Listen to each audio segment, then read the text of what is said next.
ನಿಮಗೆ ಕರ್ಬೇವಿನ ಚಿಕನ್ ಫ್ರೈನ ಹೇಗೆ ಮಾಡ್ಕೊಬೇಕು ಅನ್ನೋದನ್ನ ನೋಡ್ಕೋಣ. ಸ್ಟವ್ ಮೇಲೆ ಒಂದು ನಾನ್ ಸ್ಟಿಕ್ ಪ್ಯಾನ್ ನ ಇಟ್ಕೊಂಡಿದ್ದೀನಿ. ಈಗ ಪ್ಯಾನ್ ಬಿಸಿ ಆಗಿದ ಕೂಡಲೇ 1 ಇಂಚಷ್ಟು ಚಕ್ಕೆ, 4 ಲವಂಗ, 4 ಏಲಕ್ಕಿನ ಹಾಕೊಂಡಿದ್ದೀನಿ. ಅದ್ರ ಜೊತೆಯಲ್ಲಿ 2 ಟೀ ಸ್ಪೂನ್ ಅಷ್ಟು ಕರಿಮೆಣಸು, ಜೀರಿಗೆ ಮತ್ತು ಸೋಂಪು ಎರಡೂ ಕಲಸಿ 1 ಟೀ ಸ್ಪೂನ್ ಅಷ್ಟನ್ನ ಸೇರಿಸ್ಕೊಂಡಿರುವಂತದ್ದು. ಡ್ರೈ ರೋಸ್ಟ್ ಆಗೋವರೆಗೂ ಫ್ರೈ ಮಾಡ್ಕೋಣ. ಕಲರ್ ಸ್ವಲ್ಪ ಚೇಂಜ್ ಆಗಿದ ತಕ್ಷಣನೇ ಇಟ್ಕೊಂಡಿದ್ದಂತ 1 ಇಡಿಯಷ್ಟು ಕರ್ಬೇವನ್ನ ಇದಕ್ಕೆ ಸೇರಿಸ್ಕೊಂಬೋಣ. ಇದನ್ನು ಕೂಡ ಈಗ ಚೆನ್ನಾಗಿ ಡ್ರೈ ರೋಸ್ಟ್ ಮಾಡ್ಕೊಬೇಕು. ಎಲ್ಲಾನು ಪೂರ್ತಿಯಾಗಿ ಈಗ ಡ್ರೈ ರೋಸ್ಟ್ ಆಗಿದೆ. ಈಗ ಇದನ್ನ ತಣ್ಣಗಾಗೋದಕ್ಕೋಸ್ಕರ ಒಂದು ಪ್ಲೇಟ್ ನಲ್ಲಿ ಹಾಕಿ ಇಟ್ಕೋಣ. ಒಂದ್ಸರಿ ತಣ್ಣಗಾದ್ಮೇಲೆ ಇದನ್ನ ಜಾರ್ನಲ್ಲಿ ಹಾಕೊಂಡಿದ್ದೀನಿ. ಜಾರ್ನಲ್ಲಿ ಹಾಕೊಂಡು ಇದನ್ನ ಈಗ ಫೈನ್ ಪೌಡರ್ ಮಾಡ್ಕೊಂಬೋಣ.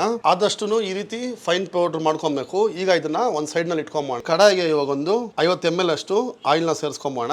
ಸ್ವಲ್ಪ ಬಿಸಿ ಆಗ್ಲಿ. 50 ಗ್ರಾಮ್ ಅಷ್ಟು ಸಣ್ಣ ಈರುಳ್ಳಿನ ಚಾಪ್ ಮಾಡಿ ಇಟ್ಕೊಂಡಿದ್ದೆ, ಅದನ್ನ ಈಗ ಸೇರಿಸ್ಕೊಂಡ್ಬಿಡ್ತಾ ಇರೋದು. 1 ಚಿಟಿಕೆ ಅಷ್ಟು ಉಪ್ಪನ್ನ ಸೇರಿಸ್ಕೊಂಬೋಣ. ಡಾರ್ಕ್ ಪಿಂಕಿಶ್ ಆಗೋವರೆಗೂ ಫ್ರೈ ಮಾಡ್ಕೋದು. ಈ ಕರಿಬೇವಿನ ಚಿಕನ್ ಫ್ರೈನ ಮಾಡ್ಕೊಬಹುದು. ನೀವು ಖಂಡಿತವಾಗ್ಲೂ ಒಂದ್ಸರಿ ಟ್ರೈ ಮಾಡ್ಕೊಳ್ಳಿ, ಬಹಳ ಟೇಸ್ಟಿ ಆಗಿರ್ತದೆ. ಪಿಂಕಿಶ್ ಆಗಿದ ಕೂಡ್ಲೇನೆ ಇಟ್ಕೊಂಡಿದ್ದಂತ 1 ಟೀ ಸ್ಪೂನ್ ಅಷ್ಟು ಶುಂಠಿ ಬೆಳ್ಳುಳ್ಳಿ ಪೇಸ್ಟ್ ನ ಸೇರಿಸ್ಕೊಂಡಿದ್ದೀನಿ. ಅದು ಕೂಡ ಪೂರ್ತಿಯಾಗಿ ಹಸಿ ಸ್ಮೆಲ್ ಹೋಗೋವರೆಗೂ ಫ್ರೈ ಮಾಡ್ಕೊಳ್ಳೋಂಥದ್ದು. ಚಾಪ್ ಮಾಡಿ ಇಟ್ಕೊಂಡಿದ್ದಂತ 3 ಮೆಣಸಿನಕಾಯಿನ ಸೇರಿಸ್ಕೊಂಬೋಣ. ಪೂರ್ತಿಯಾಗಿ ಅದನ್ನು ಕೂಡ ಫ್ರೈ ಮಾಡ್ಕೊಳ್ಳೋಂಥದ್ದು. ಹಾಕೊಂಡಿದ್ದಂತ ಎಲ್ಲಾ ಪದಾರ್ಥಗಳು ಫ್ರೈ ಆಗಿ ತಕ್ಷಣನೇ ಅರ್ಧ ಟೀ ಸ್ಪೂನ್ ಅಷ್ಟು ಅರಿಶಿನ, 1 ಟೀ ಸ್ಪೂನ್ ಅಷ್ಟು ಧನಿಯಾ ಪೌಡರ್ ಮತ್ತೆ ಜಾರ್ನಲ್ಲಿ ಈಗ ರುಬ್ಕೊಂಡು ಇಟ್ಕೊಂಡಿದ್ದಲ್ಲ ಆ ಮಸಾಲಾನ ಕೂಡ ಈಗ ಸೇರಿಸ್ಕೊಂಡ್ಬಿಡೋದು. ಎಲ್ಲ ಸೇರಿಸ್ಕೊಂಡಾದ್ಮೇಲೆ ಎಲ್ಲಾದ್ರದ್ದು ಹಸಿ ಸ್ಮೆಲ್ ಹೋಗೋವರೆಗೂ ಚೆನ್ನಾಗಿ ಫ್ರೈ ಮಾಡ್ಕೋಣ. 2 ನಿಮಿಷ ಆಗಿದ್ದಾಯ್ತು.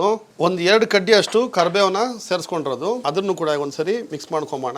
ಈಗ ಇದಕ್ಕೆ 1/4 kg ಅಷ್ಟು ತೊಳೆದಿಟ್ಕೊಂಡಿದಂತ ಚಿಕನ್ ನ ಸೇರಿಸ್ಕೊಂಡಿದ್ದೀನಿ. ಮಾಡ್ಕೊಂಬಿಡಿ ಪೂರ್ತಿಯಾಗಿ. ಮಿಕ್ಸ್ ಮಾಡ್ಕೊಂಡು ಆಗಿದ ತಕ್ಷಣನೇ 1 ಟೀ ಸ್ಪೂನ್ ಅಷ್ಟು ಮತ್ತೆ ಕಡಲೆಕಾಯಿನ ಸೇರಿಸ್ಕೊಂಡಿದ್ದೀನಿ. 1-2 ನಿಮಿಷ ಇದೇ ರೀತಿ ಬಿಟ್ಬಿಡಿ.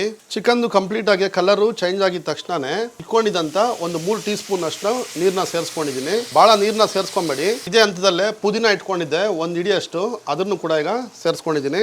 ಇವಾಗ ಮತ್ತೊಂದು 3 ಟೀ ಸ್ಪೂನ್ ಅಷ್ಟು ನೀರ್ನ ಸೇರಿಸ್ಕೊಂಡು ಸರಿ ಸುಮಾರು ಮೀಡಿಯಂ ಫ್ಲೇಮ್ ನಲ್ಲಿ ಲೋ ಫ್ಲೇಮ್ ನಲ್ಲಿ ಇಟ್ಕೊಂಡು ಎಣ್ಣೆ ಸಪರೇಟ್ ಆಗೋವರೆಗೂ ಇದನ್ನ ಚೆನ್ನಾಗಿ ಬಾಯ್ಲ್ ಮಾಡ್ಕೊಂಬೋಣ. ಫೈನಲ್ ಆಗಿ ಈಗ 3 ನಿಮಿಷ ಆಗಿದ್ದಾಯ್ತು.